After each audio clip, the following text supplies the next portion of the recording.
राकेश भैया, शक्कर खत्म हो गई है, आप आते वक्त ले आइए और ये मम्मी जी की दवाई भी। नेहा ने अपने जेठ को बाहर जाते हुए रोककर कहा।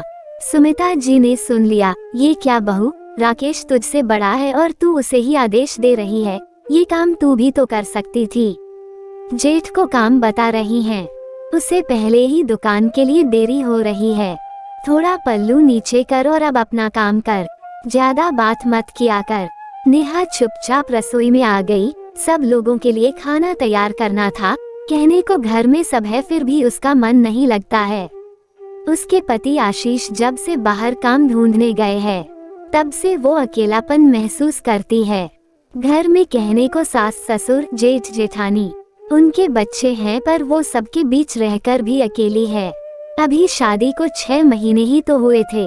आशीष और उसकी शादी बड़ी धूमधाम से हुई थी। वो दिन याद करके चेहरे पर उसके मुस्कान आ जाती है, पर दूसरे ही पल आशीष से दूर रहकर उसका चेहरा मुरझा जाता है। शादी के समय आशीष कुछ नहीं करते थे। ये बात ससुराल वालों ने छिपाई थी और कहा था कि वो अपने बड़े भाई के साथ ही बिजनेस संभालता है। आशीष ने भी कुछ बताया नहीं। शादी के बाद कुछ दिन ठीक निकले, पर धीरे धीरे सबने अपने रंग दिखाने शुरू कर दिए। नेहा पर सब घर के काम का बोझ सा डाल दिया और आशीष भी सबके कहे अनुसार घर के और बाहर के काम करता था। उसकी स्थिति घर में नौकर जैसी ही थी। ये देखकर नेहा को बहुत दुख होता था। मायके में सौतेली माँ ने घर देखा भाला नहीं और शादी कर दी। अब अपना दुख किससे कहती। एक दिन उसने आशीष को समझाया, आप कुछ काम क्यों नहीं करते, इस तरह इधर से उधर समय बर्बाद करते रहते हैं। सामान इधर से उधर ले जाता हूँ, साथ ही गेहूँ पीसवा कर लाता हूँ, दूध लाता हूँ, बच्चों को स्कूल छोड़कर आता हूँ और वापस भी लाता, राशन का सामान लाता हूँ। साथ में आशीष सीधे मन का था। वो हंसने लगा कि रोज इतने सारे काम तो करता हूँ, भैया के बिजनेस का, घर के इतने सारे काम करता हूँ, सुबह से रात तक लगा रहता हूँ। हाँ, आप लगे रहते हो, लेकिन इसके लिए आपको कोई सैलरी नहीं मिलती है। पता नहीं क्या कारण रहा कि आपने पढ़ाई करने के बाद भी नौकरी नहीं की और बिजनेस भी नहीं किया। मैं नौकरी के लिए बाहर गया था, पर अकेले मेरा मन नहीं लगा, तो भैया ने कहा कि वापस आजा और मेरी मदद करवा देना। नेहा फिर बोली, वो भी ठीक है, पर उसके लिए आपको सैलरी तो नहीं मिलती है। आप वापस काम पर जाइए और सैलरी वाला कोई काम ढूंढिए ताकि घर चल सके। नेहा, घर तो चल रहा है, 2 समय की रोटी मिल जाती है और क्या चाहिए। नेहा ये सुनकर बोलती है, ये रोटी खाना अलग बात है, पर आत्मसम्मान की रोटी खाना अलग बात है। मैं माँ बनने वाली हूँ, होने वाले बच्चे की और मेरी जिम्मेदारी आपकी है। मतलब हम दोनों का खर्चा आपको उठाना है, ये आपका फर्ज है। रोज अपनी सास और जेठानी के ताने नहीं सुन सकती हूँ कि मेरा पति बेरोजगार है, कुछ कमाता नहीं है, मेरे हलक में रोटी भी बड़ी मुश्किल से उतरती है। नेहा की बात सुनकर आशीष को एकदम से झटका सा लगा। उसे महसूस हुआ कि नेहा सही कह रही है। उसे यहाँ इस शहर में नौकरी नहीं मिल रही है, तो क्या हुआ, वो दूसरे शहर में चला जाएगा। ये कहकर वो नौकरी की तलाश में चला गया। उसके एक दोस्त ने उसे अपने पास बुला लिया ताकि वो वहाँ पर रहकर नौकरी ढूंढ सके। परिवार वालों ने बहुत समझाया कि मत जा, तुम दोनों को खाना तो मिल रहा है और क्या चाहिए, पर नेहा ने समझाया कि खाने के अलावा और भी जरूरतें होती है। फिर बच्चा भी हो रहा है, उसकी जिम्मेदारी भी तो बनती है। बड़े भैया तो अच्छे हैं, पर भाभी नहीं चाहती कि आप उनके साथ काम करें। भाभी का व्यवहार थोड़ा अलग है। आशीष ने शहर जाने की तैयारी कर ली, तब नेहा से कहा, यहाँ तुम्हारा ध्यान कौन रखेगा। राकेश भैया है, वो बहुत अच्छे हैं, बिल्कुल बड़े भाई की तरह मेरा ख्याल रखते हैं। आप चिंता मत करिए, आप नौकरी ढूंढने जाइए, आपको जरूर सफलता मिलेगी। आशीष को मम्मी पापा ने समझाया, पर वो नहीं रुका। उसे अपनी जिम्मेदारी पूरी करनी थी। जब से आशीष गया था, तब से उसके मम्मी पापा नेहा से भी नाराज रहने लगे। उन्हें लगता था कि बहू ने आते ही बेटे को हमसे दूर कर दिया। बेटा भाग भाग कर सारे काम कर देता था पर अब वो सारे काम कौन करेगा? उनका बेटा नौकरी करेगा और फिर बहू को लेकर अलग हो जाएगा, तो बुढ़ापे में भी कौन सेवा करेगा? हालांकि वो अपने बड़े बेटे और बहू के साथ रह रहे थे। वही नेहा की सोच थी कि जिस पति के भरोसे वो ससुराल में आई है, अगर वही उसकी जिम्मेदारी नहीं उठाएगा तो वो और उसका बच्चा किसके भरोसे पलेंगे। नेहा की सास ने उस पर इल्जाम लगाया कि बहू तो हमारे साथ रहना ही नहीं चाहती है, इसलिए बेटे को दूर कर दिया। नेहा सब चुपचाप सहन कर रही थी, क्योंकि उसे अपने बड़े भाई समान जेठ जी का सहारा था। नेहा गर्भवती थी तो ज्यादा काम नहीं कर पाती थी, थक जाती थी तो राकेश उसे आराम करने को कहता, तो ये सुनकर उसकी पत्नी अनु जल भून जाती थी। आप मेरे पति हो तो आपको नेहा का ख्याल रखने की कोई जरूरत नहीं है। उसका ख्याल रखने वाला उसका पति तो दूसरे शहर चला गया, वो हमारे भरोसे थोड़ी इस घर में आई है। एक दिन उसका बड़ा जी मचला रहा था, उसकी कुछ चटपटा खाने की इच्छा हो रही थी, तो उसने राकेश को फोन किया, भैया आते वक्त शर्मा की दुकान वाले गोलगप्पे ले आइए, आज बड़ा मन कर रहा है। राकेश ने घर आते ही पैकेट नेहा को दे दी। सब लगभग सो चुके थे। नेहा अपने कमरे में बैठकर गोलगप्पे खाने लगी, तो अनु की नजर उस पर पड़ गई और उसने घर में कोहराम मचा दिया। ये तो मेरे पति को मुझसे छीन लेगी, इसके तो लक्षण सही नहीं है।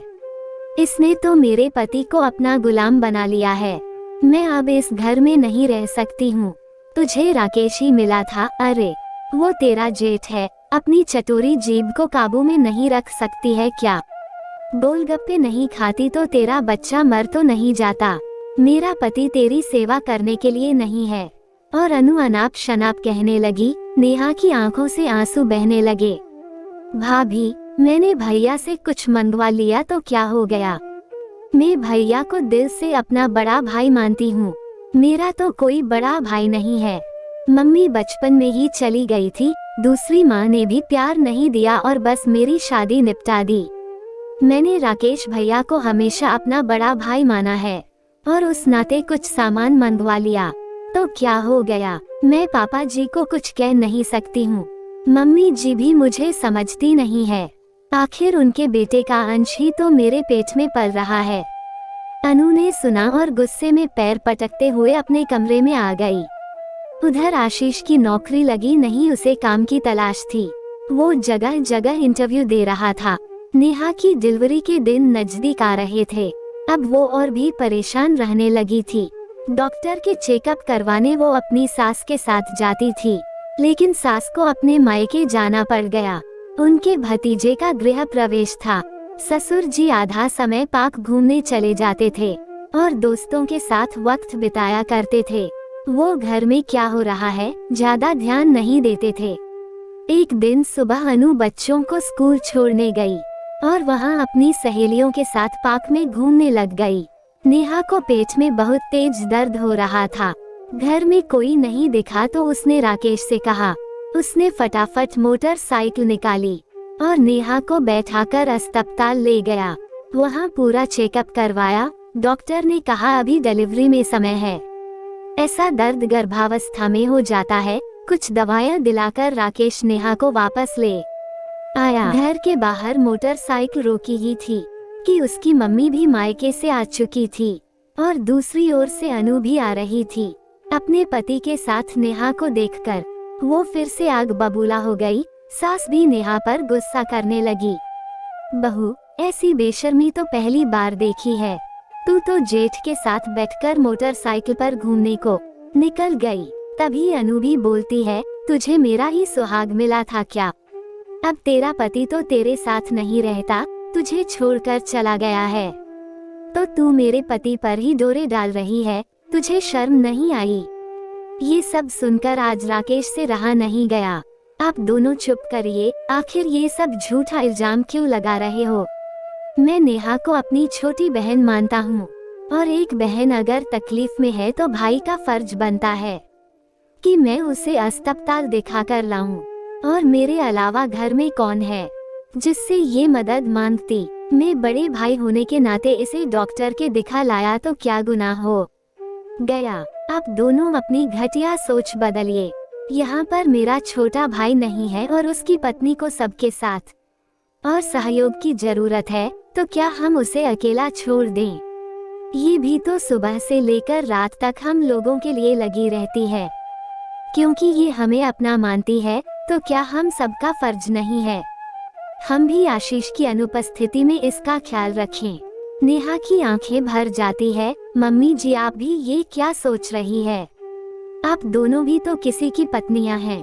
क्या पत्नी अपने पति के होते हुए किसी दूसरे के बारे में सोचती है? तो आपने मेरे और भैया के रिश्ते को कलंकित क्यों कर दिया? अनु भाभी, मैं आपसे पूछती हूँ कि देवर जब भाभी का छोटा भाई बन सकता है, तो जेठ जी मेरे बड़े भाई क्यों नहीं बन सकते हैं? आप भी तो आशीष से इतना काम करवाती थी। उनका फर्ज भी बनता है, वो आपसे छोटे हैं, आपके छोटे भाई के समान है। तो मैंने राकेश भैया में अपने बड़े भाई की छवि देखी, तो क्या बुरा किया है? हमारे रिश्ते को बदनाम क्यों किया जा रहा है? राकेश भैया मुझे अपनी छोटी बहन मानते हैं और मैं उन्हें बड़े भाई के रूप में ही उनका सम्मान करती हूँ। क्या एक छोटी बहन बड़े भाई से मदद नहीं ले सकती है? जेठ का पद बड़ा होता है। अगर वो अपने छोटे भाई की पत्नी का ख्याल रख भी लेते हैं, तो इसमें इतनी बातें बनाने वाली क्या बात है? तभी नेहा की सास चिल्लाए, नेहा तू चुप कर, जेठ कभी भी बड़ा भाई नहीं हो सकता है। जेठ तो जेठ रहता है, हमारे घर में जेठ से पल्ला लिया जाता है।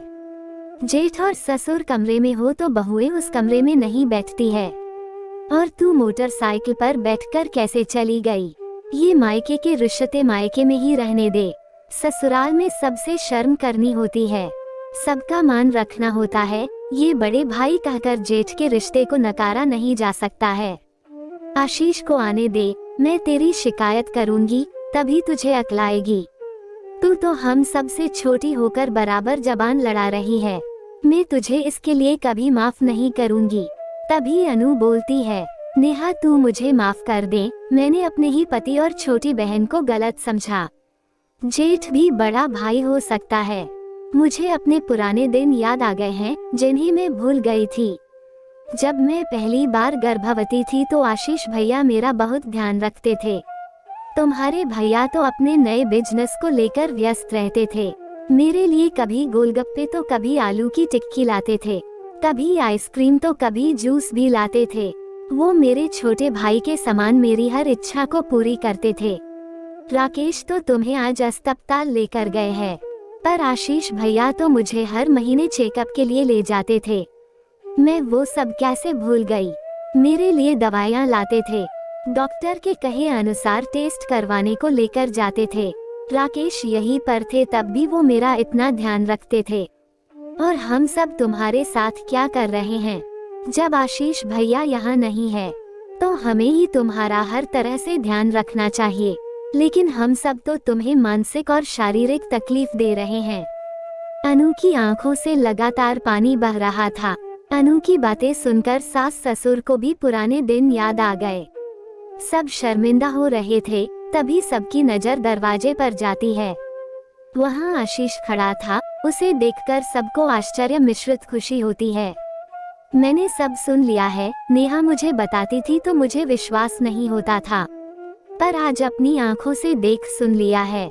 मुझे विश्वास नहीं हो रहा है कि मेरे परिवार वाले मेरी पत्नी के साथ इतना बुरा व्यवहार कर सकते हैं। नेहा, मेरी नौकरी लग गई है। मैंने फोन पर नहीं बताया, मैं सबको खुद आकर ये खबर देना चाहता था। और अब नेहा तुम मेरे साथ रहने के लिए सामान पैक कर लो। ये सुनते ही नेहा का सारा दर्द खुशी में बदल गया। वो बड़ी खुश हो गई और आशीष को कहती हैं, यहाँ सब ठीक है, घर परिवार में छोटी बड़ी बातें होती रहती हैं। मैंने सबको माफ कर दिया है, आप भी मन में मैल मत रखिए। अभी आपकी नई नौकरी लगी है, घर बसाने में कुछ समय लगेगा, मेरी भी डिलीवरी होने वाली है। यहाँ मम्मी जी और भाभी है जो मेरी देखभाल करेगी, और राकेश भैया भी तो है जो आपकी जिम्मेदारी निभाएंगे। नेहा की बात से आशीष भी सहमत हो जाता है और कुछ दिन रहकर वापस चला जाता है। कुछ महीनों बाद नेहा को बेटी होती है। 2 महीने बाद वो आशीष के साथ खुशी खुशी रहने को चली जाती है, पर हर राखी पर वो राकेश भैया को राखी भेजना नहीं भूलती थी। घर की छोटी बहू घर की बेटी बन जाती है। खुशियों को बाहर नहीं घर में ही तलाशना चाहिए। खुशियाँ घर में ही बसती हैं।